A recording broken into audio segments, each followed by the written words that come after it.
C'est bon ça.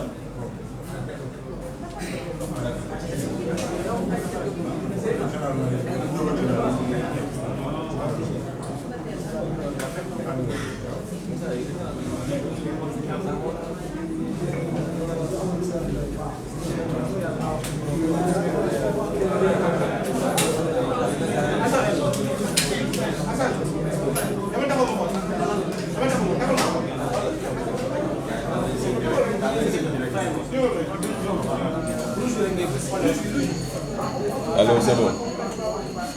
Allô, allô.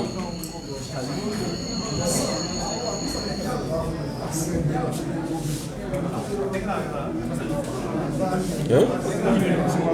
Non, nous sommes là.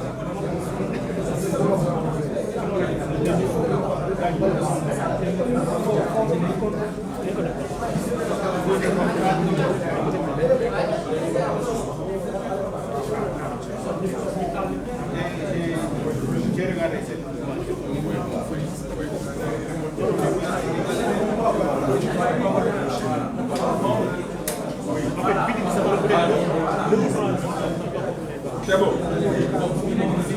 C'est bon.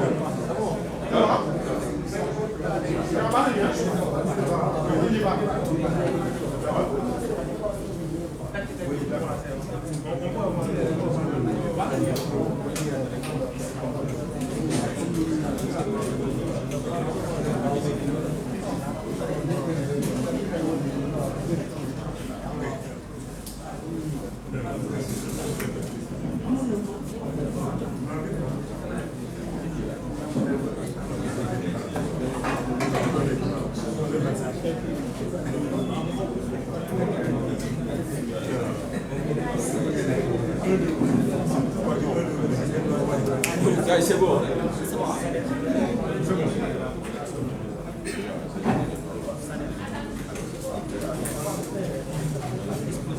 Guys, c'est OK pour tout le monde.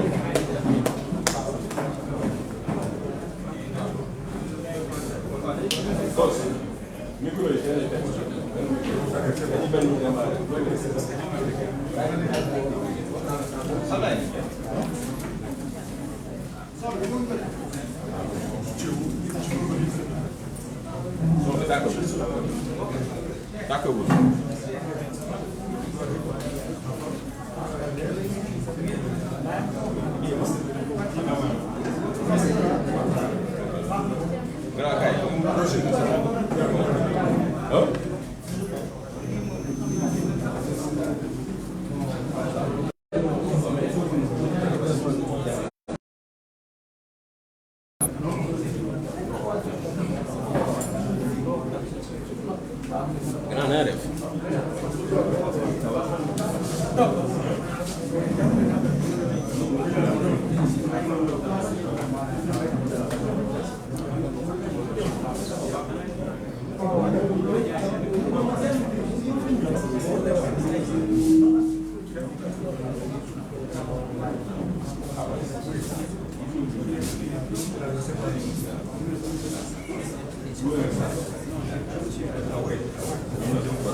Mesdames, Messieurs, nos chers amis de la presse, le président Ousmane Sonko est arrivé dans la salle.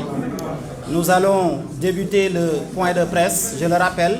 il s'agit tout simplement d'une déclaration de presse. Il n'y a pas de questions. Donc, la parole est au président Ousmane Sonko.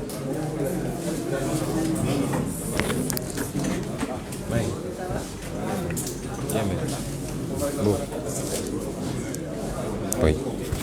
Attends, on n'a pas bouffé là-dedans.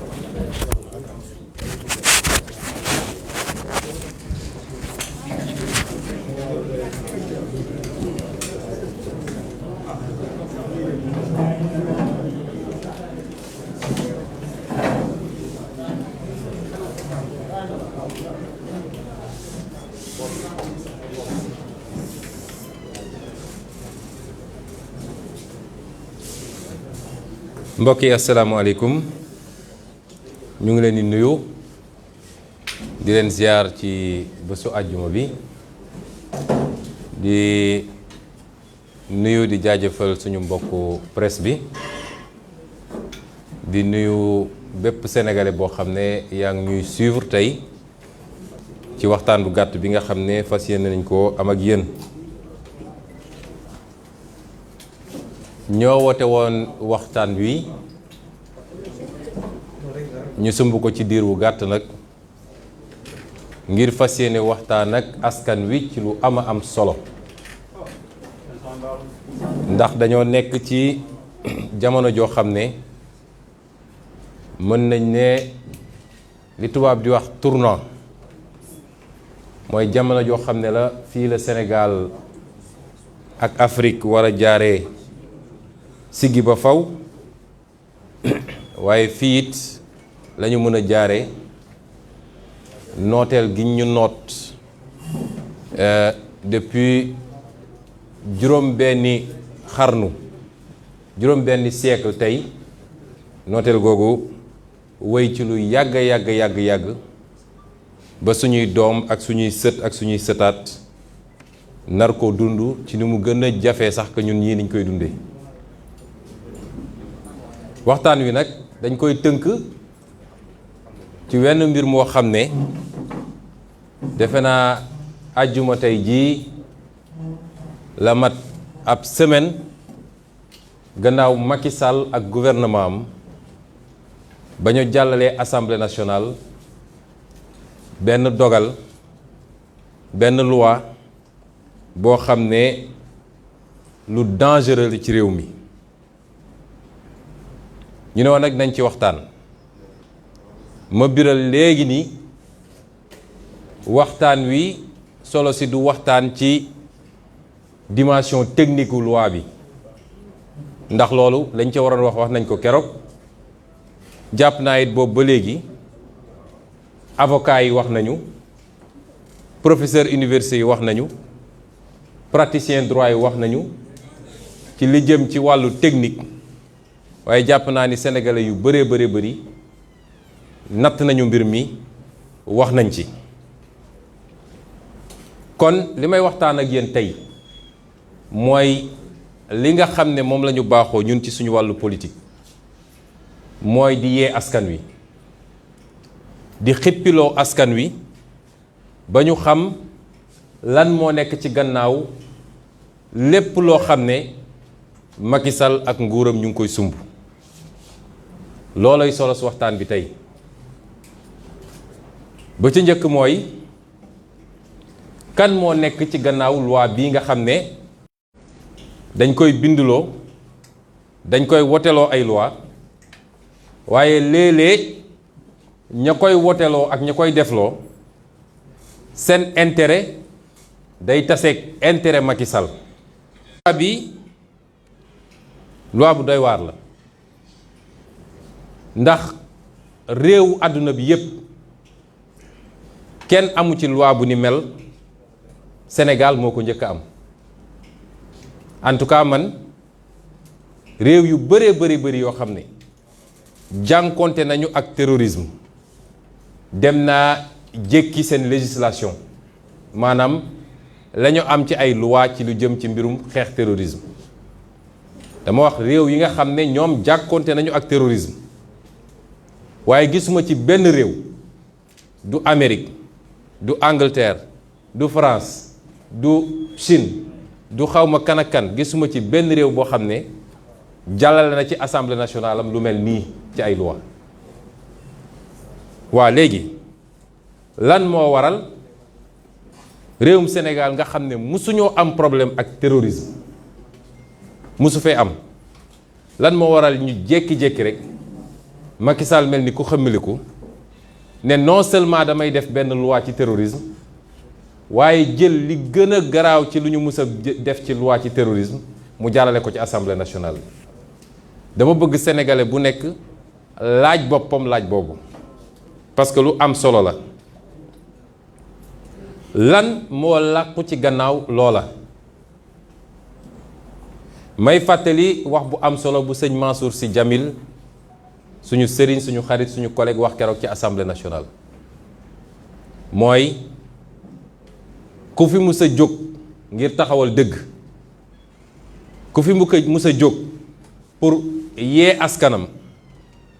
ku fi mus a jóg pour libérer askanam colon bi tubaab bi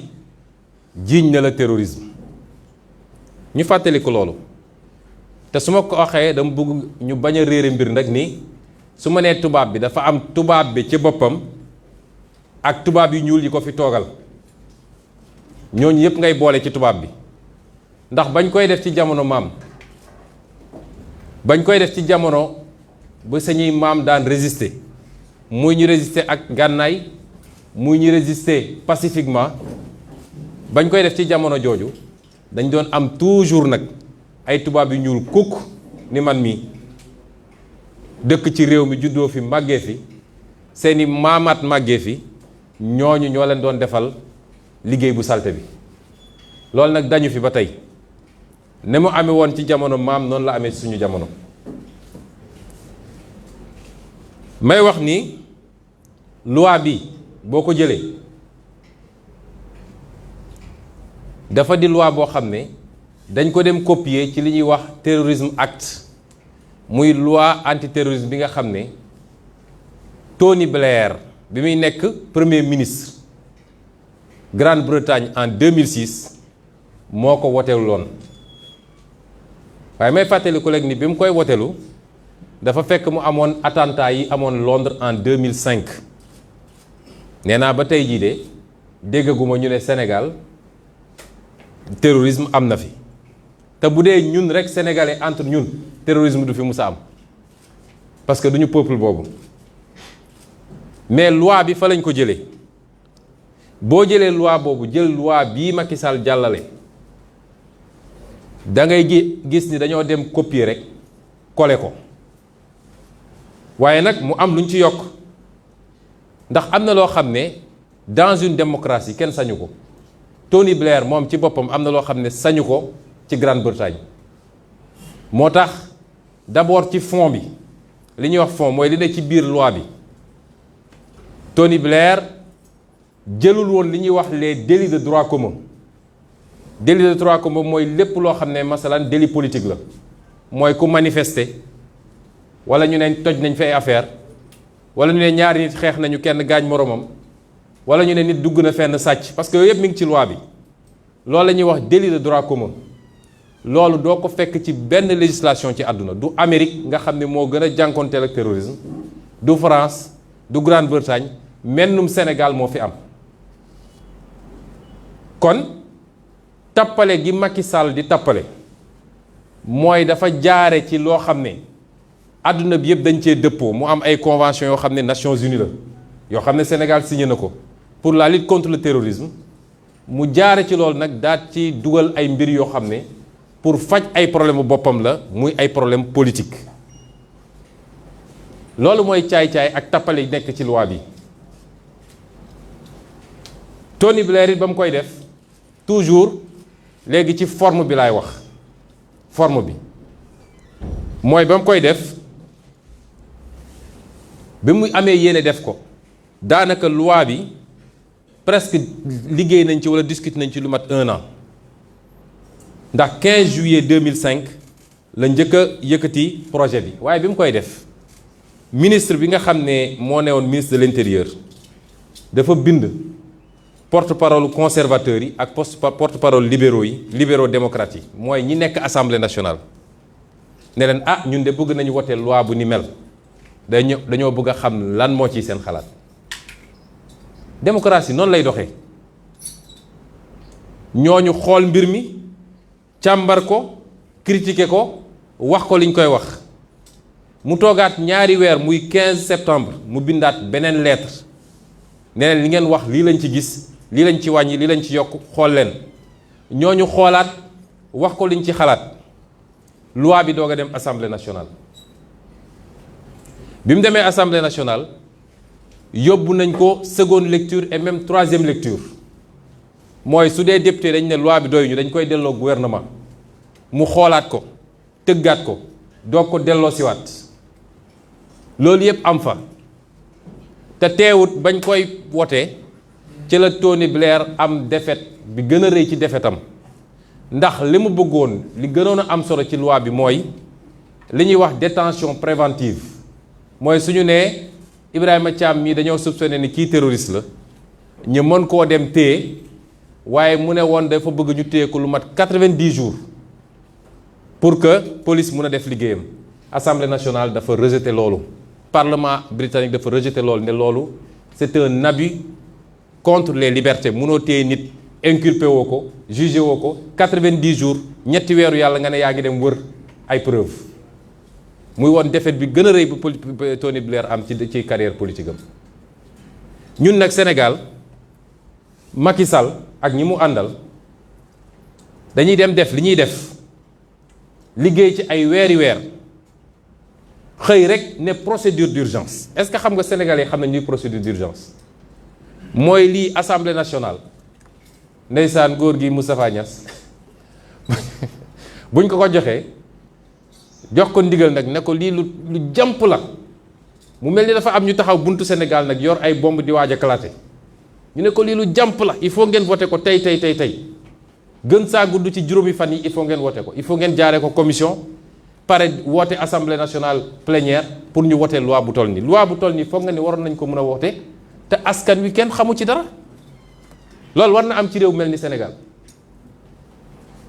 une loi comme ça nga ne da nga koy wote en procédure d'urgence wax naa leen Grande-Bretagne fi mu jaar foofu la États-Unis jaar foofu la France jaar foofu la keneen ak keneen te ñooñu ñi ngay jokkanteeg ñi ngi am problème terrorisme tous les jours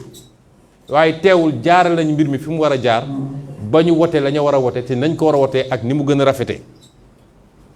loolu mooy caay-caayu Macky Sall ak nguuram ak ñii mu yor ci assemblée nationale nga xam ne aw gétt la woo xam ne fu leen sàmm bi ne nii rek foofa la ngeen jéggal mu waxee ko noonu nag waaye mbir dañ koy woowee ci turam. kon li tax nag ma doore ci loolu dama bëgg sénégalais xam ni Macky Sall tey dafa am ñuy déy ci noppam dafa am ay xarit dafa am ay kilifam nag ak ay xaritam du ñuy sénégalais ak koo munti doon du ñu kilifa diine yi dañ leen di essayer manipuler rek bu gaawee waaxu dem bu wéeteeg ñoom ne leen sama adversaire politique nii la mel moytu leen ko terroriste la dafa bañ ñii dafa def lii jëfandikoo rek waaye joxu leen lu toll ni tarfata ayen ci cër du ay conseillers sénégalais déedéet Tony Blair moom ma tudd tey bokk na ci ñi nga xam ne ñooy xalaatal Macky Sall kooku nga xam ne moo def loi bi ni mel nga xam ne ba léegi débat la ci Grande-Bretagne mooy ki nga xam ne tey moo yor noppu Macky Sall diggante 2017 ak léegi ñëw na fi gën saa gàtt ñeenti yoon novembre 2017 février 2020 mars 2021 bi te saa su ñëwee nag dina tëjoog Macky Sall lu jafe sénégalais yépp saa su ñëwee dugg leen internet léegi ngeen def visite Tony Blair au Sénégal dina tëjoog Macky Sall Tony Blair nag ñëpp xam nañ ko mu doon ci manipulation ethnique ñëpp xam nañu la mu jotoon liggéey ca Bosnie Kosovo ñëpp xam nañu la ma jotoon a liggéey ci Irak ndax guerru Irak bu amee moom bokk na ci ñu ko gën a sooke ndax moo ne woon Saddam Hussein dafa yor ay armes nucléaires kooku tey mooy un des premiers conseillers du gouvernement du Sénégal démb rek maa ngi gis ci benn site internet ñu naan Ablaye Diouf Sarr da doon def conférence call ak Tony Blair nee na ko waaw ñun dañoo am problème nu ñuy defee suñu fichier Covid kooku ne ko waaw dinaa xool Université Oxford am na benn affaire bu ñuy développé dinaa ci wax pour ñu jàppale leen si ñoo xam ne amuñu benn personnalité ku ci faji sa soxla bopp sax il faut nga woote. ñaareel bi nga xam ne tey mu ngi yor nopp Macky Sall mooy ki ñuy wax Nicolas Sarkozy mooy ki ne woon ñun africain dañoo tardé ñun africain histoire daf ñoo bax gannaaw fii la ko waxoon Ndakaaru kooku nga xam ne tey moo taal Libi moo reylu Xadafi ndax ñépp xam nañ ni reylu Xadafi boobu moo taal Mali tey ndax groupe yooyu ñuy wax jihadiste bi ñu reyee Xadafi nga xam ne moom moo doon verrou foofu la ñu jël ay armes jël ay pick-up teg ko ci traverser tout le désert pour ñëw déstabiliser le Mali. loolu liggéeyu France la liggéeyu Nicolas Sarkozy la Sarkozy boobu diggante 10 et 14 juin bii rek masalan balaa ñuy une semaine balaa ñu ñuy andi loi bi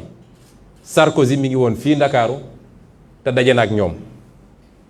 ñooñu ñoo yor tey nopp Macky Sall ñoo koy wax li mu war a def. am na ku ñuy wax Jean-Louis Bruguière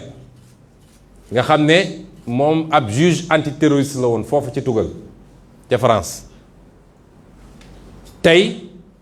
moom mooy haut représentant de l'Union européenne auprès des États-Unis pour la lutte contre le financement du terrorisme kooku du gëj Sénégal 26 mai 2021 bi rek mi ngi woon fii ab mercenaire la léegi boo xam ne Afrique yépp Togo Sénégal fu ne day dem ñu koy defal ay contrat yu duun nag mu ne moom moo leen di conseiller ci mbirum lutte contre le terrorisme Mauritanie gii barki démb la fa jóge parce que Abdoul Aziz ba may nekk président da ko jëloon signaloon ko ab contrat di ko fay lu rëy mu ne da koy defaral ay texte ci lutte contre le terrorisme Abdoul Aziz jóge na fa delluwaat na pour renouveler contrat am ak ku bees ki fa ne dugat Sénégal te saa su ñëwee nag dina dajeeg moom waaye su paree dina dajeeg seen magistrat parce que dafa am ay magistrat Macky Sall nag magistrat APR ñii ma wax nii ñooy ñi nga xam ne tey ñooy xalaatal Macky Sall ñoom ñépp nag dañoo bokk ay intérêt kii ñuy wax Tony Blair sax mun nañu am njort ni am na loo xam ne bonne foi la ci moom walla jàppoon na ni moo gën waaye may wax ni principal problème Sénégal tey mu nga jóge ci li ñuy tuddee France ak ay homme politique am walla lenn ci ay homme politique am ak ñu koy xalaatal ak ñu koy jëfal lii ma tudd nii yépp boolewu ma ci ñii nga xam ne nag ci ñoom seeni agent secret la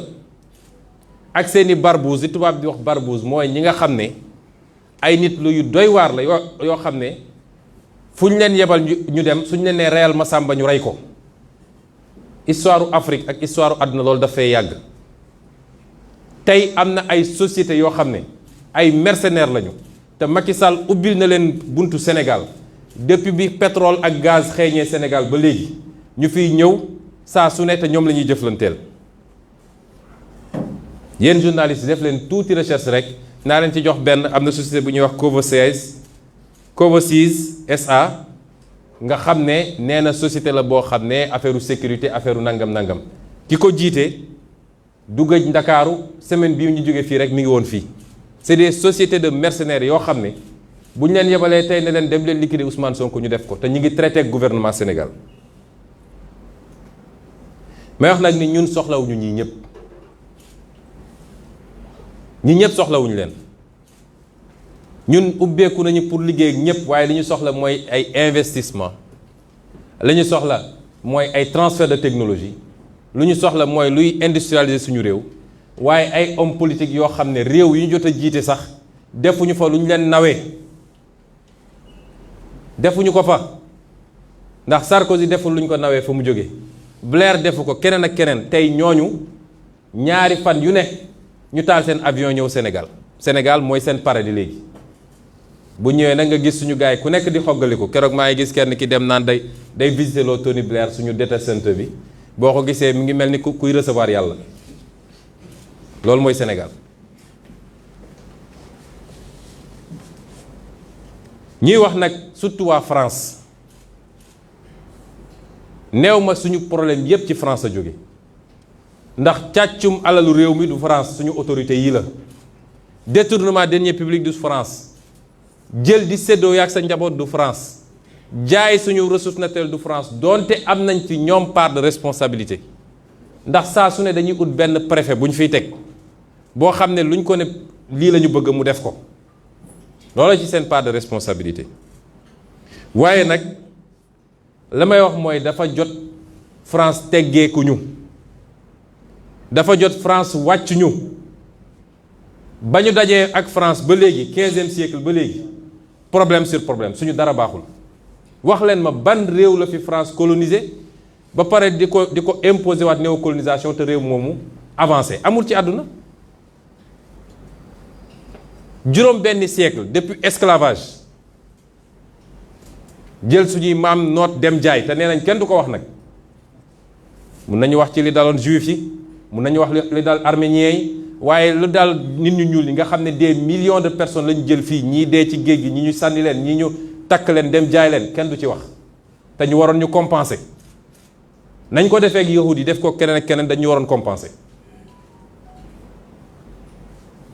ñu ñëwaat ñu ne colonisation par force dinañu noot seeni réew di nangu seeni alal di leen imposer lu ñu bëgg ku bañ ñu duma ku bañ ñu exiler loolu it ñu dund kook France tey jii France jël tànkam teg suñu baat rek mel ni Chauvin ak George Floyd mënuñoo noyyi d'ailleurs c'est pas étonnant que waa ji sant Chauvin d'ailleurs loolu dafa war a jeex mënatuñ ko dootuñu ko nangu te France boobu it dafa am loo xam ne jaral na ko lu ne man damay wax ni dafa jot France def ni ay moroomam waaye bëgg a wéeru ci yeneen réew yi rek di leen noot Allemagne mooy première puissance économique d'Europe te Allemagne wéeruwul ci benn réew nootul kenn Italie Espagne keneen ak keneen Norvège Suède nootuñu kenn mennum France moo ñu fatt rek ne du fi jóge mu jaral ko nag chaque fois il faut mu faxas ko mu fiy teg moo tax complot ak Macky Sall mooy nu Macky Sall di fexe ba am 3e mandat ñuy wax France nag dootoo ñu imposer kenn ci réew mi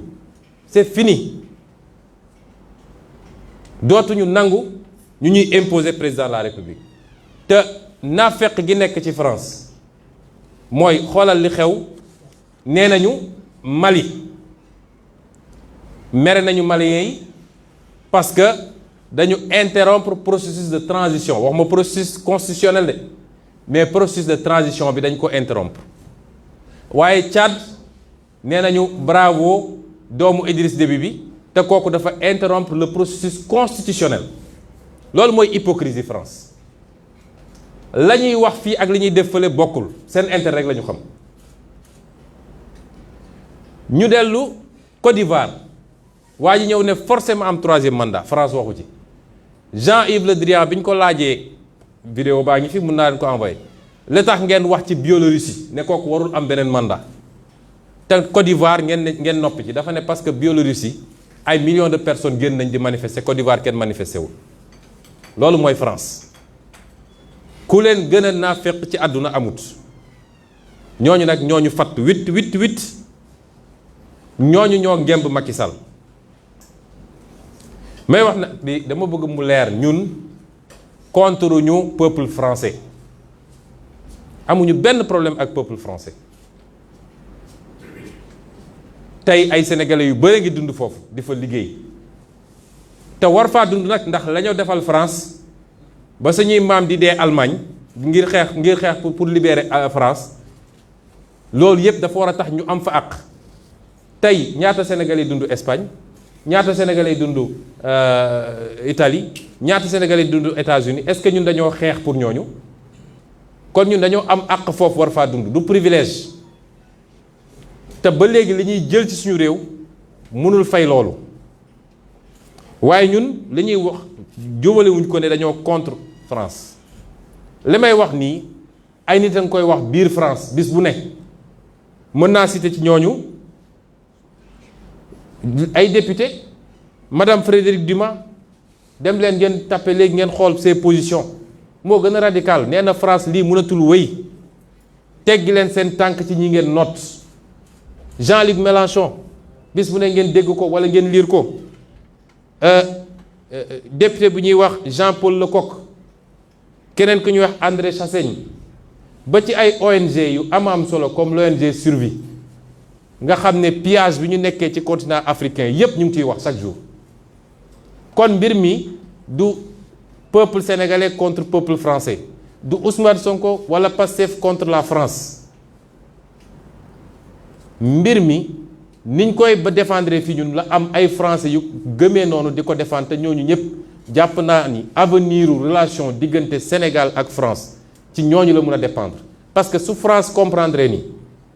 méthode yooyu ñu doon utiliser ñoom jamono Foccart ak ñoom seen méthode yooyu mënatul dem bu boobaa peut-être collaboration dina continuer ci yeneen anam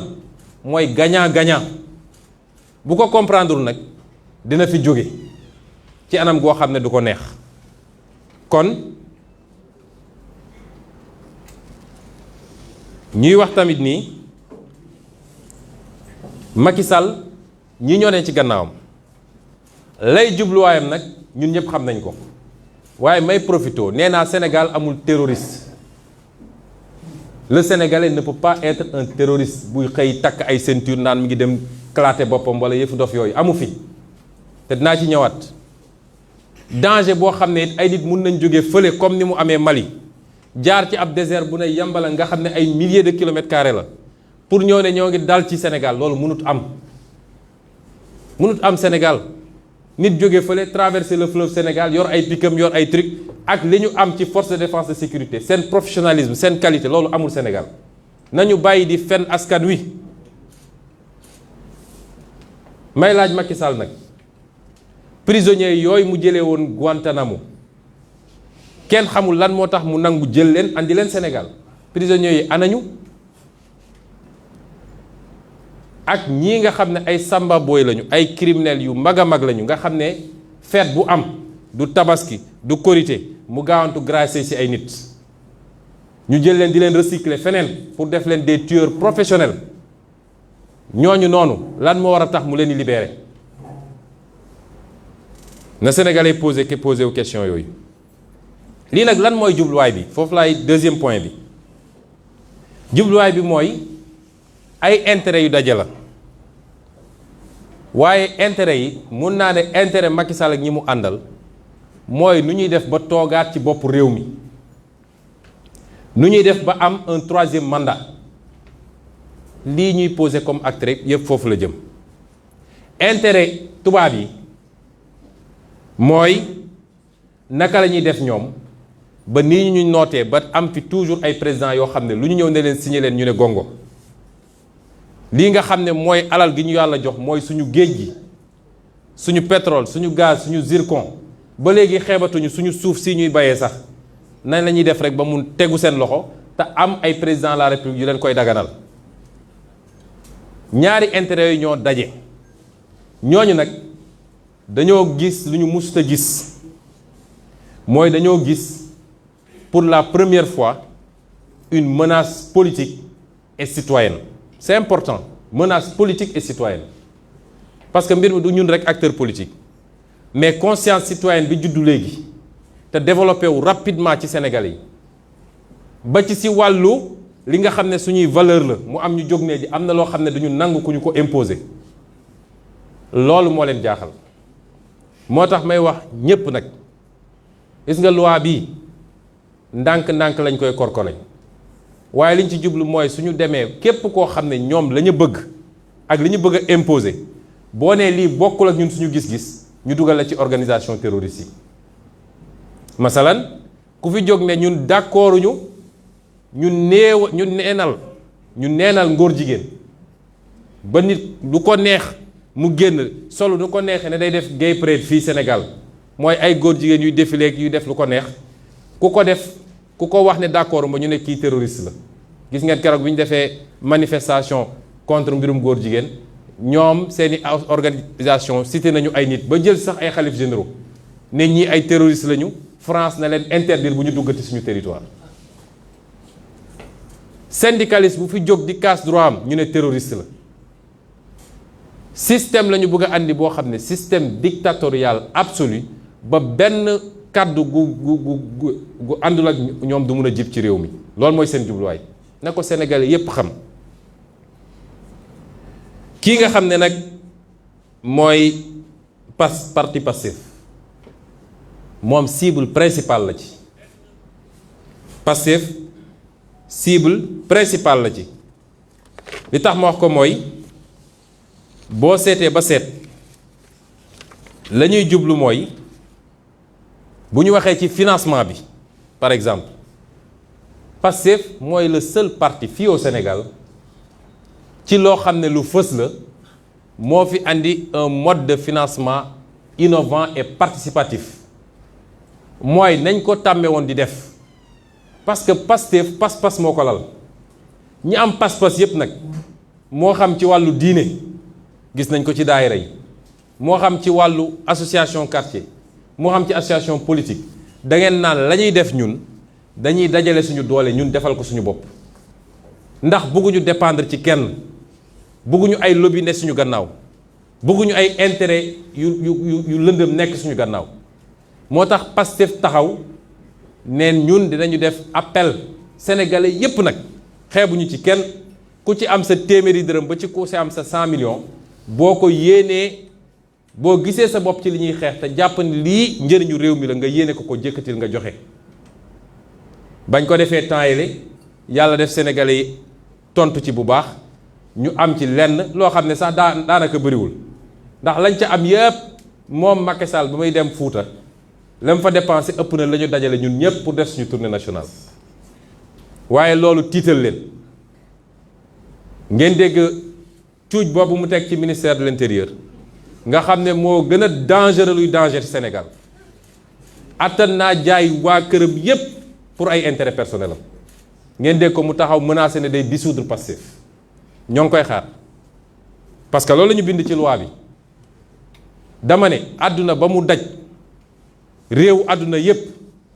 américain bu dëkk France am na sañ-sañu joxe cotisation ci parti républicain wala parti démocrate allemand bu dëkk Sénégal am na sañ-sañu joxe cotisation ci CDU buñ ko toppee bu baax sax dafa mel ni kon ku nekk Italie bokk sab daayira ngeen dajale seen addiya ne da ngeen di andi ay terroriste ngeen wala seen financement terroriste la ab sénégalais bu ne fu ko neex ne man parti bii laa bokk sama dërëm dama ko ciy dugal nga ne ko doo ci dugal parce que dundoo Sénégal te kooku am sañ-sañu wote am sañ-sañu yónni ay waajuram am sañ-sañu sax gouvernement ne inondation am na ñëpp cotiser nga ne man cotiser na nga ne kooku du cotiser ci Pastef te ñoom ñuy sàcc alalu réew mi di dem di def seen campagne ay milliards yoo xam ne ci alal Macky Sall lii muy wër nii di lambar-lambari fan la ko jëlee ban waa APR moo cotiser oto yi muy dawal fan la ko jëlee ñun ñu ne la tuuti li ñu mën a am ci sénégalais yi ñu ne ko fi def ñu tas sa parti nous les attendons. J'en profite d'ailleurs pour lancer officiellement la seconde phase du programme Nemmeeku Tour mooy sénégalais yépp nag ñun xeebuñu dara ku nekk fii ba ku nekk Liechtenstein wala xaw ma fan ku ci am téeméeri dërëm yow mécanicien bi yow menuisier bi yow marayeuse bi yow ku gis boppam ci li ñuy liggéey yow mi nekk bitim réew mi nekk fii ku ci am looy joxe joxeel 1 million de sénégalais bu ñu joxee ku nekk 500 francs 500 millions la parti bu sérieux noonu lay liggéey te dërëm bu ñu collecté bu ñu woowee dañ leen ne dërëm bii kii moo ko joxe numéro carte d'identité ma ngi nii sénégalais la amul benn 15 boo xam ne day jógee ci bitim réew. loolu nag dinañ ko def lancé waat ko ci fan yi ba gis kan mooy taxaw nag ne moo ñu koy tere. objectif itam toujours mooy nu ñuy def ba suñu alalu réew ñu continuer téye ko. mun naa leen wax ni jamono jii ñu tel nii tey ñii yëngatu ci wàllum pétrole yépp ñi ngi fii Sénégal ñoom ñépp ñëw nañu ña ngay tëju ak ñoom di waxtaan ci naka nañuy pàccoowee alalu réew mi te booba jamono amul benn sénégalais bu yéeg ñoom ñépp ñi ngi ñëw diggante le 26 le 27 et le 28 juin vol Air France moo leen andi AF 718 mun naa leen ci waxal nii ñi ñëw bari nañu lool boo seetee ki nga xam ne mooy vice-président Total marketing mi ngi fi ki nga xam ne mooy président Total Petroleum Ghana mi ngi fi ki nga xam ne mooy directeur non exécutif Total Nigeria mi ngi fi ki nga xam ne mooy DRH Total Afrique mi ngi fi vice-président HSE mi ngi fi Total Afrique secrétaire général Total Afrique mi ngi fi vice-président digital marketing réseau Total mi ngi fi PCA Total Afrique président Total Nigeria président Total Afrique vice-président Cosmos Energy vice-président exécutif Interoil su ma koy cité dina gudd trop ñi ngi fi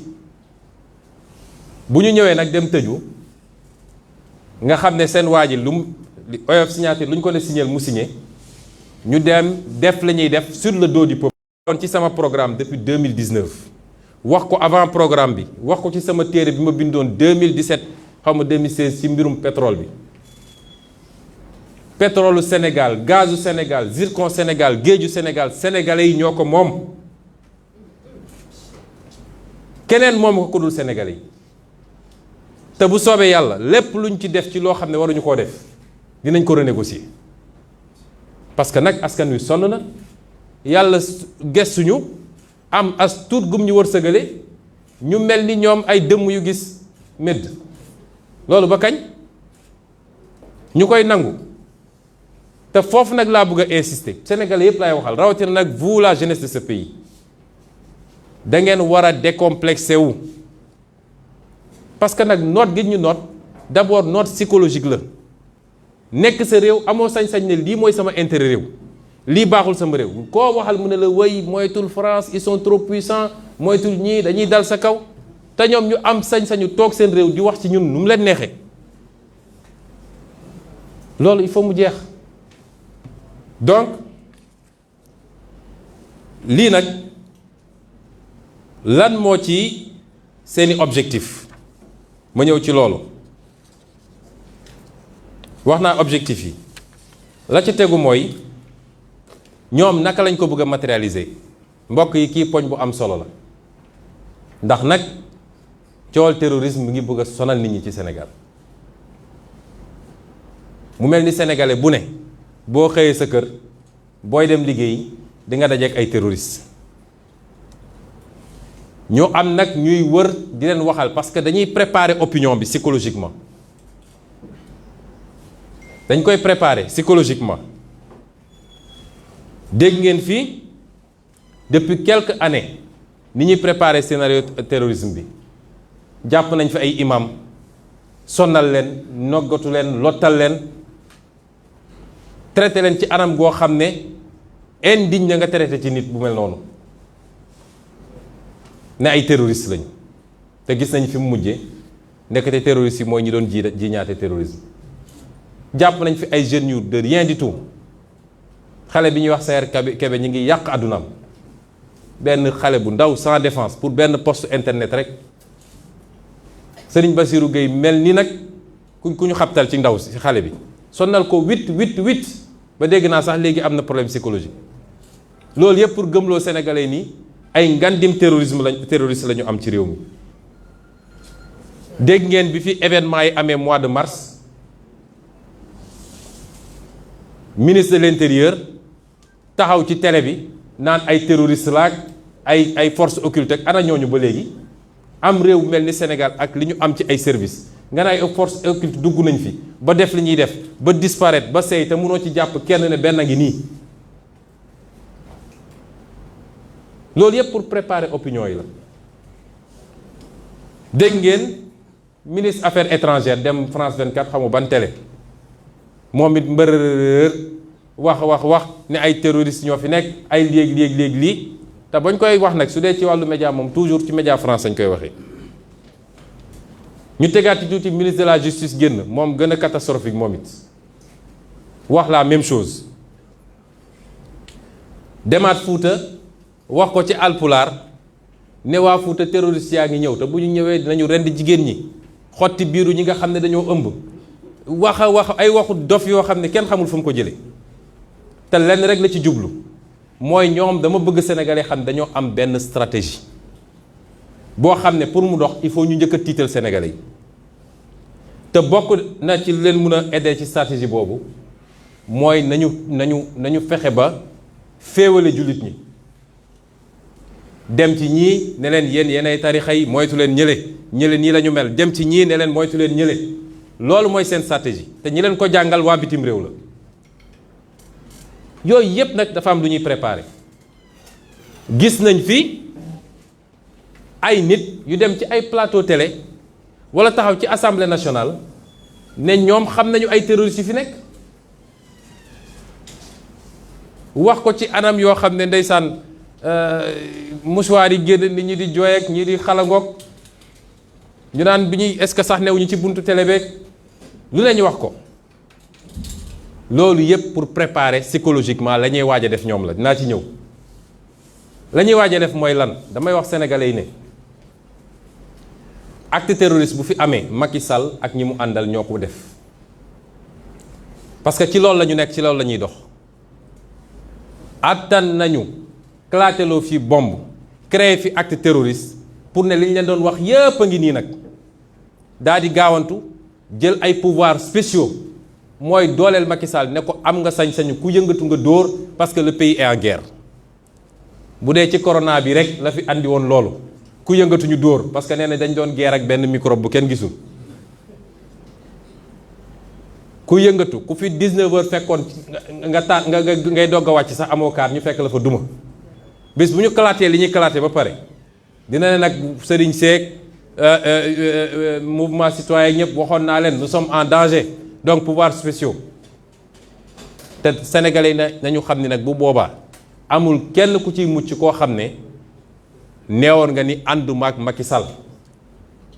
ku ci ne ànduma ak Macky Sall moo xam citoyen nga moo xam mouvement citoyen nga moo xam société civile moo xam parti politique nga moo xam syndicat nga xamal ni jaasi gi dina dal sa kaw loolu la ñuy waajal te bu amee nag dina doon avec la complicité du procureur de la République Bassirou Gueye parce que nu nit mu ne taxaw ne man xam naa ay terroristes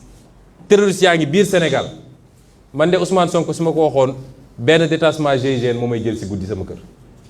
ku ko waxoon ci ñi fi nekk ñu jël si la ay nit di lambari ci télé yi di ko wax boobu ba léegi kenn woowu leen ne serait-ce qu'à titre de témoin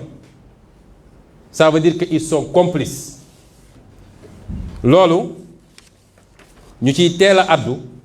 teel cee wax sénégalais yi parce que dafa am loo xam ne ñun duñ ko mën a nangul kenn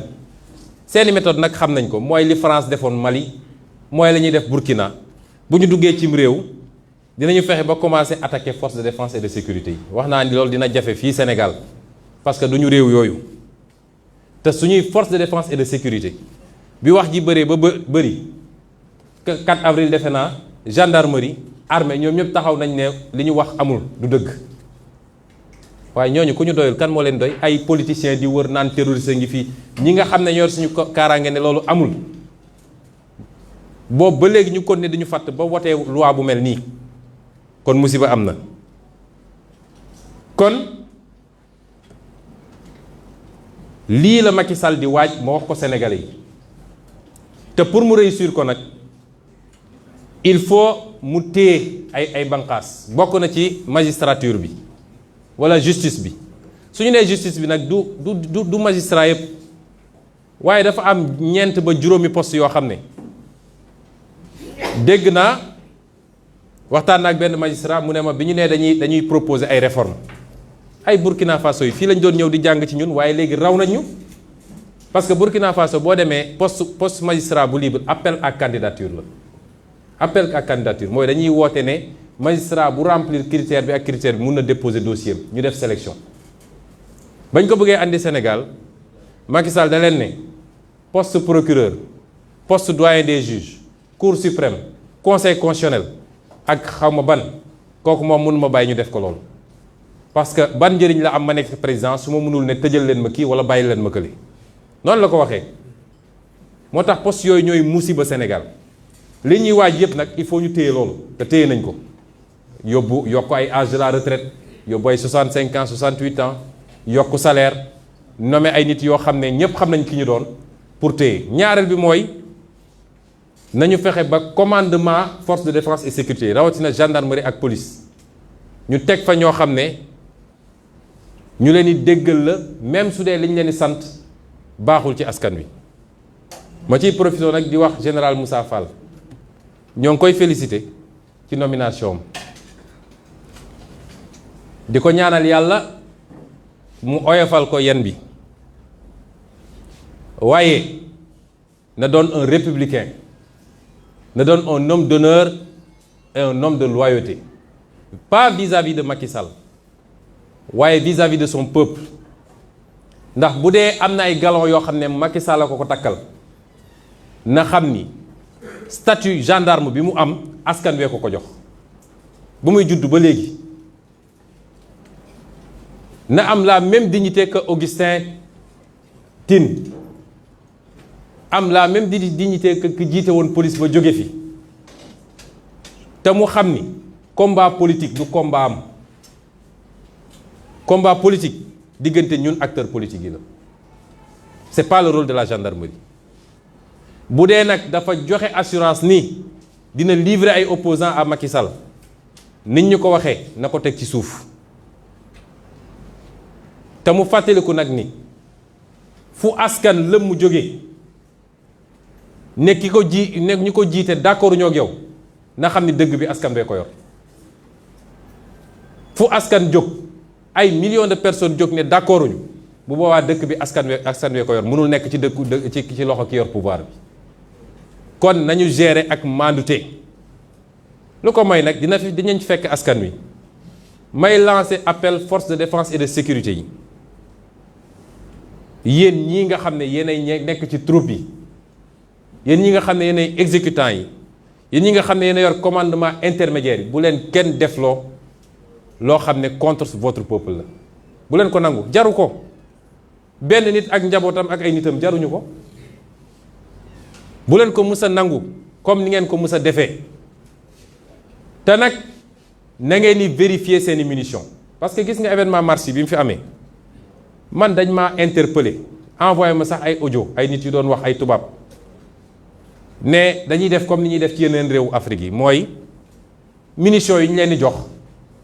yi ñuy wax arme bal yi nga xam ne bal blanche la normalement warul rey dañuy fexe ba jaxase ay bal réel yoo xam ne day mel exactement noonu bu ko defee bu ñu tiiree rek benn ñëw nekk te bal réel la mu àndi problème bu ñeent dee rek nit ñi dañuy daw parce que sénégalais yi dañoo ragal loolu kon nañ ciy bàyyi xel nañuy vérifier seeni jumtukaay bu leen kenn def loolu loo xam ne day dal ci kaw askan wi parce que yéenay askan wi amul lu askan wi di dund te dund leen ko ma daaneel nag ci lancer un appel aux Sénégalais et aux Africains rawatina ndaw ñi diaspora bi élite intellectuelle yi kilifa diine yi jigéen ñi bu leen nangu ku leen lëndëmal lii yëngu li ko yëngale ko ëpp doole dafa am lu tegu ba pare mooy révolution mooy moomaat suñu bopp waay àdduna yépp mënul yeewu nag ba mu des Afrique européens ñoom bi ñu yeewoo kenn xamul kañ la ba noot àdduna coloniser ñu traite négrière et cetera ba léegi ñu ngi yeewu nag américains yi yeewu te ñooñu nag la ñu war a jël exemple ñi nga xam ne dañ leen nootoon ni ñun ñu fexe ba moom seen bopp te tey ñoo noot àdduna Amérique ci la bokk Chine ci la bokk Inde ci la bokk keneen ak keneen ci la bokk Afrique rek ngay gis ni ba léegi ñun rek la ñu noot dafa mel ni ñun rek a yeewoogul ba kañ dafa jot nag ñu moom suñu bopp di décider suñu bopp am suñu sañ-sañu bopp moom suñu kopparu bopp am suñuy moyen de défense bopp mun a doxal suñu économie ni ñu ko bëggee loolu moo nekk en jeu actuellement dama bëgg que yéen ñëpp ngeen xam loolu bu leen nangu ku leen divertir waaye bu leen nangu surtout ku leen noggatu parce que it initiative yu mel ni yàgg naa am Afrique de waaye bu ci egsi fii moo amagul woon moo tax ñoom ñu jaaxle moo tax ñu ne tey foog ñu faagaagal ko kon nañu jël suñuy matuwaay la may wax toujours lu leen mbir mi jaral rek nañu ko jaral ñun bu dee ñoom daf leen jaral te jaraluñu nañu xoolaat suñu bopp parce que li ñu nekkee jaamu yàlla la defar sa réew la gérer sa avenir doomi ki sët la kooku jaamu yàlla mënu koo raw kon nañu jaral dara teyit bu leen nangu ku leen tasaare divertir ci ay combat yoo xam ne jaru ko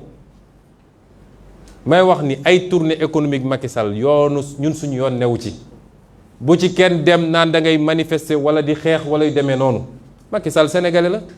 am na sañ-sañu wër Sénégal bu ko neexee mu fay fu ne keroog bi ñuy jógee Bambey ci dëju Aïda Mbodj bi diggante Bambey ba Thiès yaa ngi gis ñu yëpp kaar yi am na sañ-sañ bu ko neexee mu fooyee xelam comme ni Ousmane Sonko amee sañ-sañ dem def ay tournéem te kenn du ko déranger loolu du loolu mooy combat bi kon bu ñu tasaaroo ci ay combat xam ngeen combat bi lan la moom la ñu war a liggéey bés bu ne waajal ko mooy ñaar la ba ca njëkk mooy dootuñu fi nangu fii Sénégal ku ñu noot te duñ ko nangu ci Afrique dootuñu nangu fii Sénégal ñu am projet ba yaakaar juddu ñu xëy ñoom ñu ànd ak seeni tubaab ne tey ñu faagagal ko dootuñu nangu Sénégal ñuy liquider des adversaires politiques waaye duñu nangu Sénégal troisième mandat am fi Macky du fi def troisième mandat bu ko France soxlee nag mën nañ ko may waaye nañu concentré wu sur l'essentiel nañu dajale suñuy doole waajal préparer xeex yooyu parce que su dee moom daf ñoo bëgg a won ni am na fit dina xam ne ñu ko ëpp fit la fi fekk loolu mbokk yi la ñu bëggoon wax ci lu gàtt ci lu jëm ci lii te du lu tuuti nag ma bëggoon ñépp bàyyi ci xel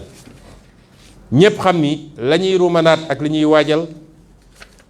mun na yàq lu bari ci réew mi comme nag yàlla daf ñoo féete fii ñu féete il faut ñuy àddu la ca des nag sur le débat technique wax naa ko léegi boroom xam-xamu droit yeeg ñoom seen wax nañ ci dañ ci continuer wax rapidement en français. Je remercie tous ceux qui sont venus assister à cette prise de parole qui nous permet de revenir sur un pan entier de l'actualité relativement à cette loi liberticide, cette loi vicieuse, dangereuse qui a été votée il y a de cela une semaine à l'Assemblée nationale. La question qui mérite d'être posée, elle est très simple. Pourquoi le Sénégal, un pays qui est un havre de paix, un pays qui n'a jamais été confronté au terrorisme ou à des actes de terrorisme, pourquoi ce pays-là éprouve subitement le besoin de se doter d'une loi contre le terrorisme, mais une loi beaucoup plus liberticide que les pays qui sont confrontés à ce phénomène depuis très très longtemps. Quel dessein inavoué se cache derrière cela? Je rappellerai simplement le discours de notre aîné, notre papa, notre guide et notre collègue à l'Assemblée nationale, M. Serigne Mansour Sy Djamil,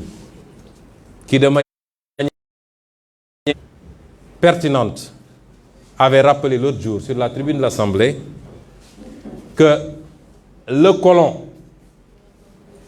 et je veux qu'on retienne que le colon n'a pas disparu, il est encore là sous une autre forme, que le colon, à chaque fois qu'il y a eu des velléités de contestation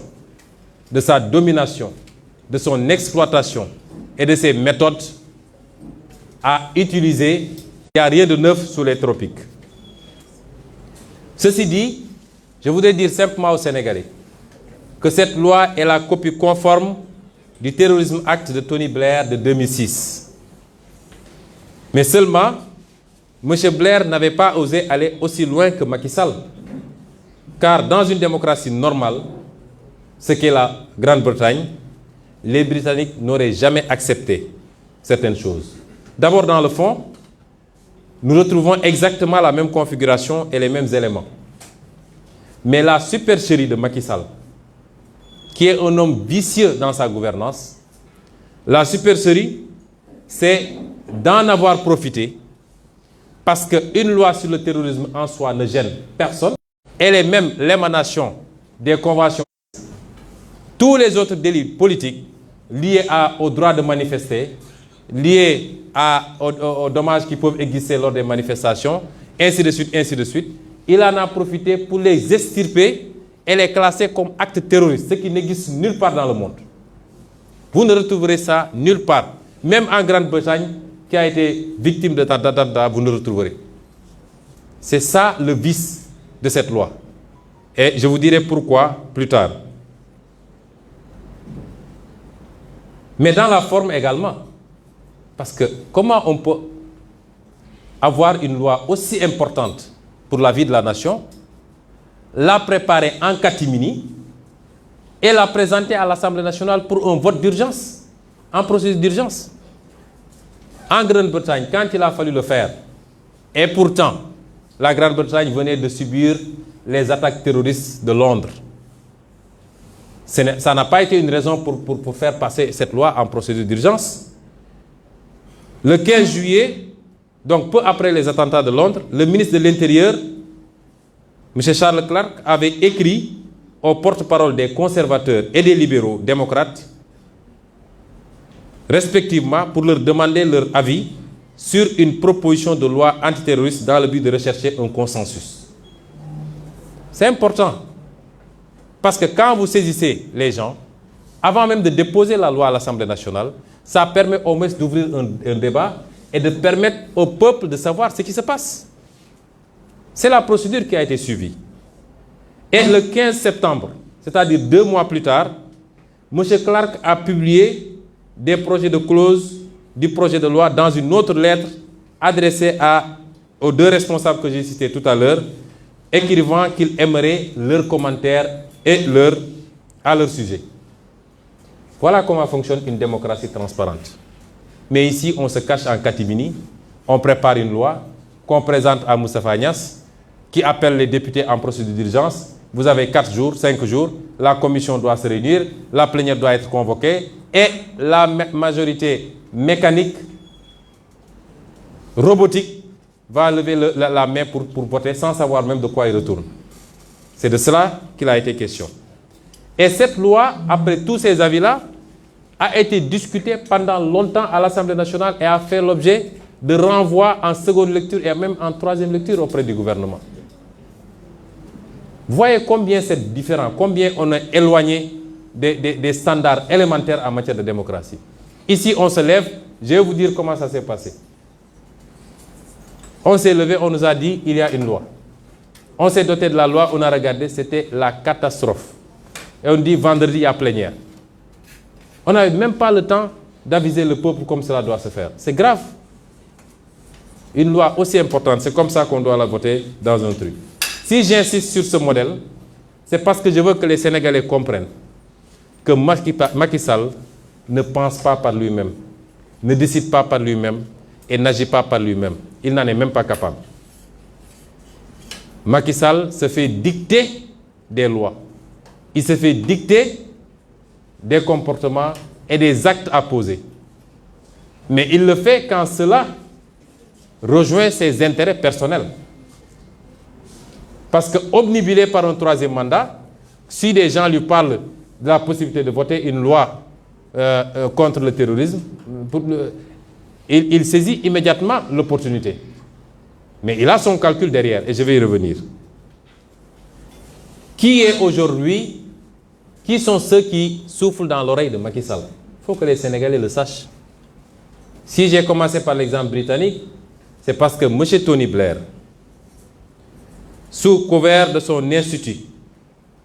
qui prétend travailler dans le domaine de la gouvernance et dans les domaines de la plateforme digitale e-santé et de l'agriculture, est aujourd'hui un des conseillers privilégiés du gouvernement du Sénégal. Il est très fréquent au Sénégal et à chaque fois, il est reçu par Macky Sall. Novembre 2017, février 2020, mars 2021, et j'en passe et j'en passe. Pas plus tard que hier, vous avez vu dans la presse qu'il se targuait d'un entretien entre Abdoulaye Diouf Sarr et Tony Blair par vidéoconférence où Abdoulaye Diouf Sarr lui présentait les problèmes qu'on a dans la gestion du Covid et Blair aurait permis de les aider avec des applications développées par l'université d'Oxford, etc., etc. Voilà des hommes qui sont devenus très influents. Il y a de manière générale un balai des anciens présidents, des anciens premiers ministres. Matteo Renzi était en même temps que Tony Blair au mois de mars au Sénégal. Et officiellement pour la lutte contre la Covid et la campagne de vaccination. Mais nous savons ce qui se passe. Nous savons qui est M. Tony Blair, spécialiste de la manipulation ethnocentriste au Kosovo, en Irak, au Libye, via son cabinet de conseil stratégique. N'oubliez pas qu'il était à l'origine de la guerre d'Irak parce qu'il était celui qui tenait l'hypothèse d'armes nucléaires dont Saddam Hussein se serait doté, ce qui s'est révélé faux. C'est ces gens-là qui aujourd'hui ont pignon sur lui et sont les conseillers de Macky Sall. Il y a M. Nicolas Sarkozy, l'homme qui nous avait traité d'attardé historique, que nous ne serions pas suffisamment entrés dans l'histoire, que nous sommes dans l'éternel recommencement, l'homme qui a fait liquider Mohamed Kadhafi, déstabiliser la Libye et déstabiliser le Mali, parce que nous savons que le Mali a été déstabilisé à partir du problème libyen. L'homme qui a fait assassiner lâchement Kadhafi. Cet homme-là aujourd'hui, dont même la France ne veut plus, poursuivi d'ailleurs, cet homme est fréquent au Sénégal. Je vous dis que sa dernière visite en date, c'était du 10 au 14 juin. Il a quitté la Côte d'Ivoire où il était avec Jean-Yves Le Drian pour piquer sur Dakar et se faire recevoir avec le tapis rouge par toutes nos autorités. Et ces gens-là qui soufflent à l'oreille de Macky Sall. Il y a M. Jean-Louis Bruguière, ex-juge antiterroriste français, qui est aujourd'hui haut représentant de l'Union européenne auprès des États-Unis pour la lutte contre le financement du terrorisme. Il était à Dakar il y a à peine un mois, parce qu'il était à Dakar le 26 mai 2021. Ce monsieur s'est doté d'un cabinet de conseil en matière de lutte contre le terrorisme et a signé des contrats juteux un peu partout en Afrique. Il était au mois de septembre 2020 en Mauritanie pour renouveler son contrat. En réalité, c'est un spécialiste de la traque des opposants africains. Tout opposant africain est terroriste pour lui. Et il est grassement payé pour le faire. C'est ces gens-là qui soufflent aujourd'hui à l'oreille de nos gouvernants et qui sont à l'origine de toutes ces suggestions. Bien évidemment, Macky Sall en profite largement pour y ajouter tout ce qu'il veut par rapport à ses cibles personnelles. Je ne parle même pas de tous ces agents de renseignement, particulièrement de la France et autres barbouzes qui pullulent dans notre pays, toujours prêts à exécuter les basses besognes comme du temps de Foccart. Parce que les méthodes sont maintenant beaucoup plus vicieuses, mais elles n'en sont pas pour autant complètement annulées. Ils n'ont pas pour autant abandonné toutes les vieilles méthodes de liquidation comme ça a été fait avec les Sankara, les Lumumba, etc. Mais les méthodes sont beaucoup plus vicieuses maintenant. C'est des méthodes de destruction d'opposants par tous les outils modernes que nous connaissons. Aujourd'hui, Macky Sall a ouvert la porte à des sociétés de mercenaires. Depuis que le pétrole et le gaz, depuis que l'odeur du pétrole, du gaz sentent, plus toutes les autres ressources, nous avons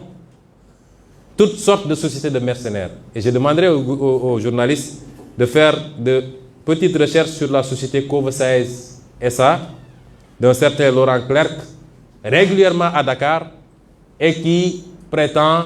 avoir des méthodes pour se débarrasser des opposants. Je dis que nous n'avons pas besoin de toutes ces reliques politiques. Des reliques politiques chez eux, nous n'en avons pas besoin ici. Nous sommes ouverts à travailler avec tout le monde, dans le sens d'une collaboration gagnant-gagnant. Nous avons besoin de gens qui investissent en respectant les lois de ce pays, réaménagées d'ailleurs. Nous avons besoin des gens qui transfèrent de la technologie. Nous avons besoin de gens. Il faut que ça cesse. Il faut que ça cesse. Je ne suis pas en train de dire que la France est à l'origine de tous nos maux. Elle n'est pas responsable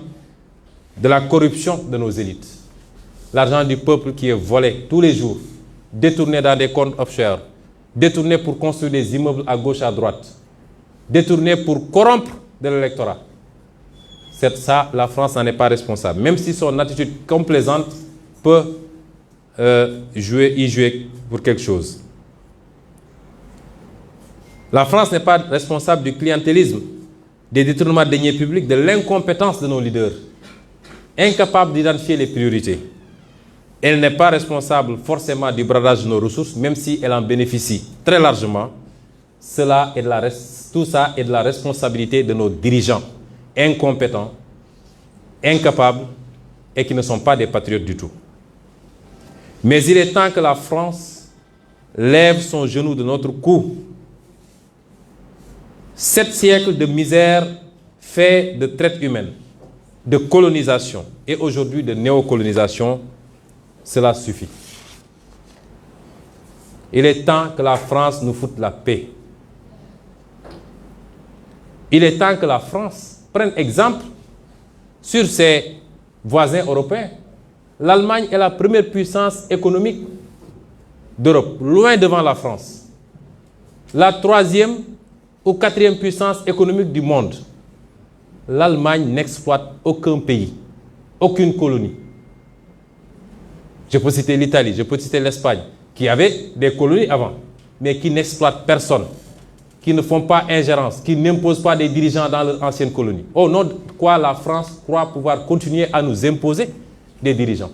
à faire des choix à notre place. Cela doit cesser et l'Afrique nouvelle, la jeunesse africaine, les élites africaines, la diaspora africaine dit non, ça ne peut pas continuer. L'hypocrisie de cette France se vit et s'exprime tous les jours. Prenons exemple du cas du Mali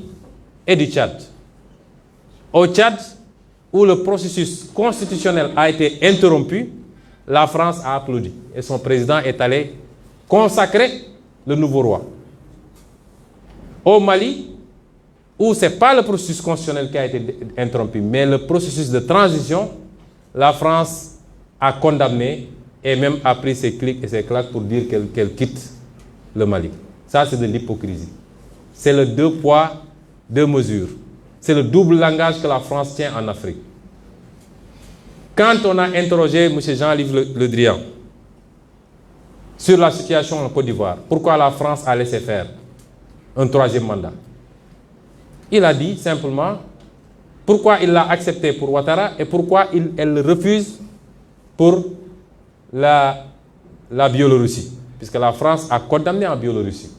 a même poussé l'Union européenne à condamner. M. Le Drian répond en disant que c'est parce qu'en Biélorussie, il y a eu des millions de personnes qui sont sorties dans les rues et que ce n'était pas le cas en Côte d'Ivoire. Voilà comment la France traite les questions africaines. Personnellement, nous n'attendons absolument rien de la France. Nous voulons qu'elle cesse de s'ingérer dans nos affaires. Que le peuple sénégalais puisse avoir le droit de choisir librement Et non pas parce que la France a choisi un candidat, avec les méthodes qu'on connaît. On commence par cibler les gens, on les décore dans des légions d'honneur ou dans je ne sais quel autre grade, chevalier de je ne sais quoi. On les inscrit dans des loges maçonniques et on leur dit préparez-vous, ce sera vous après. Même l'hypothèse où Macky Sall ne pourrait pas passer, nous savons qui est en train d'être préparé par la France. Cela doit cesser, ça ne se passera plus comme ça. Que l'on soit bien clair, nous n'avons rien contre le peuple français. Et en France même, des voix politiques et citoyennes se lèvent pour tenir le même discours que celui que je suis en train de vous tenir. Les députés, par exemple, Madame Frédérique Dumas, qui intervient régulièrement sur la tribune de l'Assemblée, qui écrit régulièrement au ministre des Affaires étrangères, puisqu'elle est membre de la Commission des Affaires étrangères, pour soulever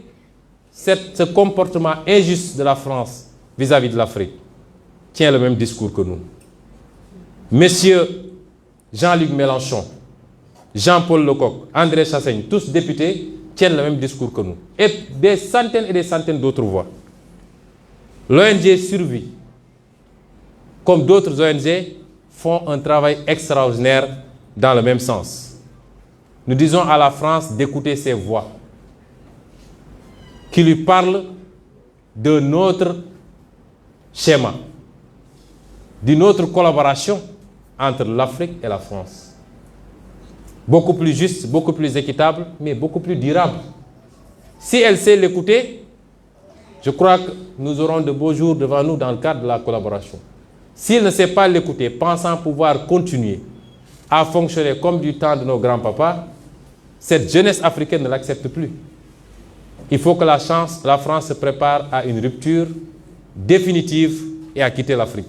Parce que l'Afrique appartient aux Africains, elle n'appartient pas à la France. Elle n'appartient à personne d'autre, ni la Chine, ni les États-Unis, ni personne. Et les Africains veulent prendre le destin en main enfin. J'en profite pour lancer un appel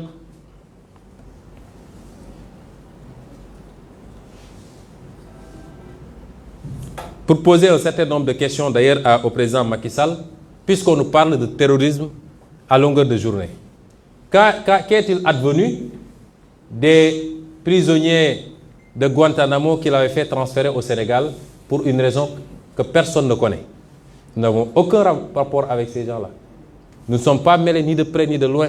à ces questions de terrorisme. Pourquoi a-t-il fait transférer ces prisonniers et que sont devenus ces prisonniers? Que deviennent ces dizaines de criminels? Je parle de crimes de sang, qu'il fait libérer à l'occasion de chaque fête profitant des grâces présidentielles et qui seraient recyclés dans des entreprises pour préparer des attaques ou des expéditions contre les opposants à son régime. Et l'exemple de ces nervis ne rassure pas. Mais la question également qu'il faut se poser, c'est quels sont les objectifs visés par tout ça? Les objectifs visés, c'est de perpétuer un système unique, un système contre le peuple sénégalais, qui dure depuis 60 ans ou même plus, qui dure, j'allais dire même depuis l'esclavage jusqu'à la colonisation. L'objectif, c'est d'imposer un troisième mandat par tous les moyens possibles. S'il faut passer par des cadavres, il passera par des cadavres. L'objectif, c'est de museler l'opposition. Toute opposition, citoyenne comme politique. L'objectif, c'est de classer des partis politiques dans le registre de partis terroristes pour pouvoir les dissoudre et emprisonner leurs leaders. Désigner tous ceux qui se battent pour des causes considérées comme contraires aux valeurs qu'on veut nous imposer, les désigner comme des terroristes ou appartenant à des organisations terroristes. Je veux dire par là que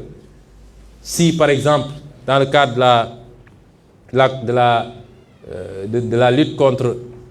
l'homosexualité au Sénégal, des Sénégalais se constituent pour dire nous ne sommes pas d'accord, et que cela va à l'encontre de la tendance mondiale, des milliards sont injectés dans cela. Les conditionnalités maintenant pour prêter même à nos États, c'est de vérifier quel traitement ils font de ces dossiers-là et quelles mesures ils prennent pour la promotion de ces groupes. Donc tous ceux qui diront je ne suis pas contraire, qu'ils s'attendent demain qu'on les catégorise comme étant des terroristes. Tous les syndicalistes qui se lèveront pour réclamer leurs droits pourraient être taxés de terroristes. Voilà les objectifs qui sont visés. Je dirais également que l'objectif, c'est la mainmise sur nos ressources naturelles.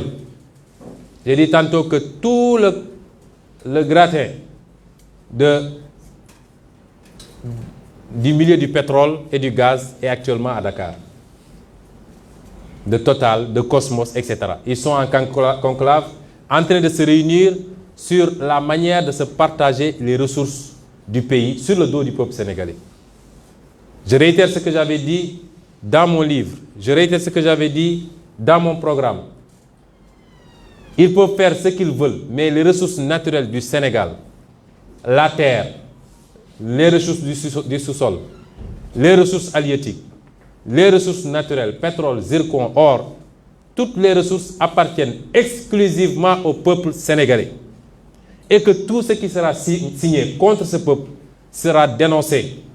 au plus tard en 2024, renégocié pour l'intérêt exclusif du peuple sénégalais. Nous sommes ouverts, nous ne sommes pas dans une dynamique d'autarcie, nous travaillerons avec tout le monde, mais dans un cadre gagnant-gagnant. Il est temps que l'Afrique se réveille et que nos peuples puissent bénéficier de leurs ressources naturelles. Que nos peuples puissent bénéficier de leur indépendance et de leur souveraineté. Cette loi vise particulièrement notre parti, PASTEF. Particulièrement. Pourquoi? Parce que les dispositions qui portent sur le financement sont orientées vers PASTEF. PASTEF est le seul parti qui ouvertement, peut-être que d'autres le font sans que ce soit aussi médiatisé, mais c'est parce qu'on est transparent qu'on médiatise. Si on avait quelque chose à cacher, nous n'aurions pas fait des levées de fonds ouvertes à tous les publics, ouvertes même aux médias, nous n'aurions pas fait. Mais l'objectif c'est quoi? C'est de pouvoir classer des organisations politiques comme organisations politiques terroristes et interrompre tout processus de financement participatif par les Sénégalais, incriminer toute personne qui verserait 1 centime à ce parti. Nous disons que cela ne passera pas. Et j'en profite pour lancer d'ailleurs la seconde phase de notre Nemmekou Tour. Dans les tout prochains jours, tous les Sénégalais, je dis tous les Sénégalais, nous ne prendrons jamais un centime d'un étranger, ça ne nous intéresse pas. Il n'y a aucun lobby derrière nous.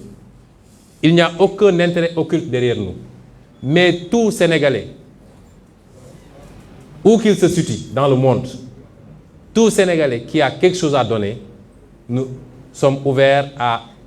collecter parce que ce projet est un projet du Sénégal, pour le Sénégal, par les Sénégalais, il doit être financé par les Sénégalais. Eux, ils pillent les ressources de l'État pour aller faire leur campagne. Avec quoi Macky Sall est en train de faire ses tournées politiques actuellement? Avec les véhicules de l'État, le carburant de l'État, l'argent de l'État. Et nous, on ne compte que sur nos compatriotes qui croient à ce projet-là et on nous dit vous ne le ferez pas dans ce pays-là. Nous lançons un appel à tous les Sénégalais et nous les attendons. Parce que le poussin qu'il a placé au ministère de l'Intérieur et qui s'est permis de nous menacer la dernière fois, quand il s'est agi de faire des levées de fonds, menacé par cette dissolution, nous l'attendons de pied ferme. Mais nous lançons un appel aux Sénégalais, menuisiers, mécaniciens, marailleurs, chauffeurs de taxi, tous ceux qui croient à ce que nous faisons, immigrés, celui qui a 500 francs, celui qui a 1 million, celui qui a 100 millions, nous sommes ouverts à collecter ces fonds-là pour les destiner exclusivement à mener ce projet qui nous est cher, qui est cher à ce pays, qui est cher à l'Afrique à son terme. Et je dis que c'est comme ça que ça se passe dans tout le monde. Dans toutes les démocraties sérieuses, c'est les militants et les militantes. C'est les sympathisants et les sympathisants qui financent l'action politique. L'Américain qui vit à Paris est libre de cotiser pour le Parti démocrate, dès lors qu'il est américain et de nationalité américaine. Personne ne pourra nous empêcher de faire appel aux Sénégalais.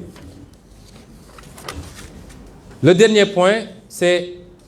comment il compte matérialiser maintenant cette loi? Cela est important, j'attire l'attention des Sénégalais. Depuis des mois, ils sont en train de préparer les Sénégalais à des actes terroristes. Je veux dire aux Sénégalais que tout acte terroriste qui serait commis sur le territoire national serait l'œuvre exclusive du moins de Macky Sall et son groupe. Et je vais dire pourquoi. Ils sont les seuls à avoir les moyens de le faire aujourd'hui. Mais les actes qu'ils posent montrent que c'est ce qu'ils préparent. Ils ont d'abord commencé à parler de terrorisme, ils se sont acharnés sur des imams. L'imam Alioune Ndao en a fait les frais. Torturé pendant des mois pour aboutir à rien. Le jeune Sayer Kébé, pour un petit post Facebook de rien du tout. Et tellement, il y a un tel acharnement du procureur sur ce jeune que d'après les nouvelles qu'on m'a données, il aurait même des problèmes psychologiques. Un jeune qui a repris ses cours tranquillement, qu'on poursuit en appel. On s'acharne parce qu'on veut coûte que coûte faire croire aux Sénégalais qu'il y a des terroristes derrière chaque quartier. Il y a les éléments de langage qu'ils utilisent dans les médias mainstream. Il y a les déclarations du ministre de l'Intérieur lors des événements du mois de mars. Il avait dit, d'ailleurs lui c'est l'homme de l'opération Pinet-Laprade. Nos amis journalistes, quand vous le rencontrez, demandez-lui c'est quoi l'opération Pinet-Laprade. Même pour comploter contre les opposants, il faut des noms de code français. Vous avez entendu toutes ces déclarations disant que les Sénégalais qui manifestaient, c'était des terroristes. Vous avez entendu les déclarations du ministre des Affaires étrangères, qui semble avoir complètement perdu la boussole, la pauvre dame, sur France 24, qui chantonnait la même chose. Vous avez entendu les déclarations du ministre de la Justice. Lui, c'est la calamité. C'est une catastrophe ambiante. Et vous avez entendu ces déclarations. D'abord, dans une télé, allant jusqu'à accuser même les lutteurs qui sont des professionnels qui gagnent leur vie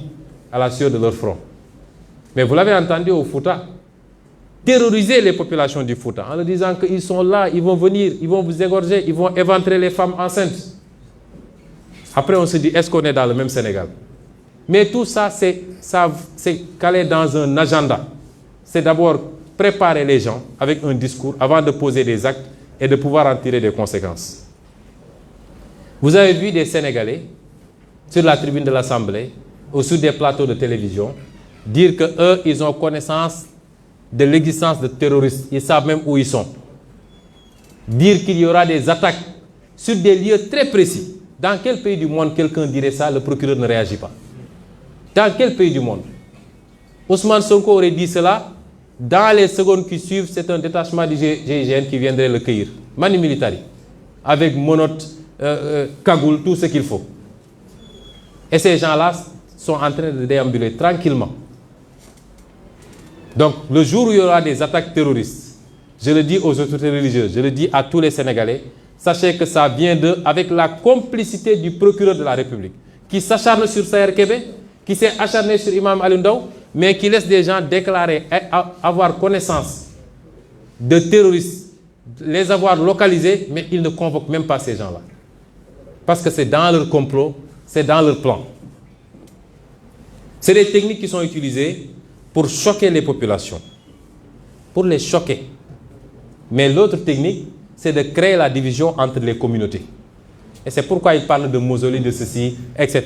Pour dire à telle communauté, faites attention à telle autre communauté, c'est eux qui veulent s'en prendre à vous. C'est des méthodes que nous connaissons très bien et qui leur sont enseignées par des services de renseignement étrangers. Et donc, subitement, le Sénégal est devenu un pays confronté au terrorisme. Nous rencontrons tous les jours des terroristes en marchant dans la rue. Chacun en a chez lui peut-être. Au point de justifier une loi aussi liberticide prise par Macky Sall. Une certaine presse même se spécialise maintenant sur la question du terrorisme, de la défense et tente de faire des rapprochements extrêmement hasardeux du moins. Et avec tout ça, malgré tout ce qu'on a dit, jusqu'à présent, on ne nous a pas identifié les terroristes, les groupes occultes. je dis que c'est des mensonges. Il n'y a pas de menace terroriste parce que la gendarmerie et l'armée l'ont dit le 4 avril en disant que tous ceux qui le disent racontent leur vie. Et on ne peut pas avoir plus fiable comme information. Parce que c'est ces gens-là qui gèrent notre sécurité. Il faut qu'on arrête de mentir aux Sénégalais dans un dessein strictement politique, c'est-à-dire avoir un troisième mandat et pour les étrangers, continuer à avoir la même mise sur notre économie et nos ressources naturelles. C'est faux. Vous voyez, vous imaginez le Sénégal, des gens qui quitteraient le Mali ou la Mauritanie avec des pick-up qui traverseraient le fleuve Sénégal avec des armes lourdes du moins pour venir occuper une partie du territoire avec l'armée que nous avons, la gendarmerie que nous avons. Vous imaginez cela au Sénégal? C'est faux et archi faux. Les seuls terroristes, c'est eux, et c'est parce qu'ils sont obnubilés par le pouvoir. C'est eux parce qu'il y a des intérêts occultes derrière, appartenant au même logement maçonnique, appartenant aux mêmes intérêts étrangers. C'est ça qui se passe aujourd'hui au Sénégal et il est temps qu'on le dise sans prendre des gants. Parce que tant qu'on sera là à tourner autour du pot, ils pourront continuer à désinformer. Donc, pour réussir cette entreprise, Macky Sall, il lui faut également une mainmise absolue sur les piliers de la justice. Et c'est pourquoi il refuse les réformes de la magistrature. Quand les gens sont allés le voir pour lui dire, même le Burkina qui venait copier sur nous, nous a complètement dépassé maintenant. Parce que là-bas, quand un poste est vacant, on fait appel à candidature. Il a dit non, vous pouvez le faire ailleurs, mais le poste de procureur, le poste de doyen des juges, la Cour suprême et le Conseil constitutionnel, entre autres, je n'accepterai jamais qu'il y ait appel à candidature. Parce que si je ne peux pas intervenir sur des dossiers pour dire qui on emprisonne et qui on n'emprisonne pas, ça sert à quoi d'être président de la République? C'est ce que le magistrat m'a expliqué pas plus tard qu'avant-hier. Il nous faut une mainmise sur cela. Poste de doyen des juges, poste de procureur. D'ailleurs, la loi, la réforme du code de procédure pénale renforce largement les attributions de ces deux-là, les pouvoirs de ces deux-là, en matière de confiscation, en matière d'écoute téléphonique. Vous pouvez tous être écoutés à tout moment, et en matière de perquisition. C'est pourquoi c'est ça le système et il faut que les Sénégalais le sachent. Mais pour cela également, il lui faut avoir une mainmise, pas sur la police et la gendarmerie. Nous faisons confiance à nos hommes de tenue, mais sur le commandement. Et c'est pourquoi il a fait partir le général Tine, auquel nous rendons un vibrant hommage. Et je tiens à dire que je ne l'ai jamais vu, on ne s'est jamais parlé, parce que demain ils vont dire qu'ils étaient de mèche. Comme maintenant, tout ce qui se passe dans ce pays-là, c'est Sonko qui est derrière. On lui rend hommage et on rend hommage à l'ancien patron de la police, parce qu'ils ont été républicains, ont refusé la manipulation politicienne contre le peuple sénégalais. J'en profite pour féliciter le général Moussa Fall, lui souhaiter plein succès dans sa mission, parce que si ça se passe bien pour nous tous. Il est garant partiellement de notre sécurité. La vraie sécurité n'appartient qu'à Dieu, en réalité. Mais j'en profite également pour lui faire une mise en garde. Les forces de défense et de sécurité doivent rester en dehors de la compétition politique. S'il doit des galons à Macky Sall, il doit tout au peuple sénégalais. Qu'il a vu naître, qu'il a formé, qui lui a offert l'accès à l'école publique, qui lui a permis d'être ce qu'il est comme gendarme, qu'il a rémunéré, donc qu'il sache qu'il ne sert pas un homme et sa famille, qu'il ne sert pas un homme et son parti, il sert le peuple sénégalais. S'il s'est engagé à livrer des leaders politiques à Macky Sall, qu'il revienne en arrière parce que ce n'est pas ça qu'on attend de lui. Mais mieux encore, je lui dirais que à chaque fois qu'un peuple s'est soulevé pour dire non à un dirigeant, ça veut dire que le dirigeant a tort. Et une bonne armée, une bonne gendarmerie, une bonne police, dans ces situations, doit s'aligner systématiquement derrière son peuple et non pas tirer sur le peuple. Aux forces de défense et de sécurité, je dis n'acceptez jamais qu'on vous fasse massacrer votre peuple. Personne n'en vaut la peine, et surtout pas Macky Sall. Restez en dehors des contingences politiques, continuer à être les professionnels que nous connaissons, continuer à assurer notre sécurité à tous, autant celle de Macky Sall que celle de Ousmane Sonko, que celle du laveur de véhicules qui est là, devant la porte. Ils sont tous des citoyens sénégalais. Mais rester à équidistance dans le jeu politique. Chers amis, le Sénégal ne doit pas être le nouveau terrain de jeu de l'Occident. Après l'échec de la lutte contre le terrorisme au Mali, au Burkina et au Niger. Nous sommes à un tournant décisif pour notre continent. Et notre génération a une responsabilité immense. Il s'agit de grands enjeux mondiaux. Nous sommes actuellement dans la cour des grands. Et chacune d'entre nous doit s'élever au niveau de ces enjeux. Ne perdez plus de temps dans des débats inutiles sur les réseaux sociaux. Tel a dit ceci à tel, tel a insulté tel, tel a... Ce n'est pas ça les enjeux. Ne vous laissez pas distraire. Ce n'est pas ça les enjeux aujourd'hui. Il nous faut être grands pour faire face à de grands enjeux. Nous ne devons pas manquer ce rendez-vous, mais cela suppose que chacun et chacune d'entre nous s'élève à la hauteur de ces enjeux. Les Européens ont compris depuis longtemps, ont fait leur choix, ont tracé leur voie et ont dirigé le monde. D'autres ont compris. L'Amérique, qui est aujourd'hui la première puissance mondiale jusqu'à preuve du contraire, a été colonisée. Elle est indépendante depuis à peine 200 ans. Et cette Amérique-là a compris. La Chine a compris et a fini de rattraper son retard. Est devenue quasiment la première puissance économique du monde et en phase de rattraper son retard militaire. L'Inde. Dans tous les continents, les gens ont compris, sauf sur le continent africain. Cela ne peut pas continuer. Ce 21e siècle doit être africain, je l'ai dit et redit. Mais ça suppose que nous soyons à la hauteur des enjeux. Mais ça suppose aussi que nous ouvrions les yeux et que nous soyons prêts pour une longue et difficile bataille. Car nous avons affaire à des gens sans foi ni loi, omnibulés par le pouvoir et l'argent, et appartenant tous aux mêmes super loges. Je demande aux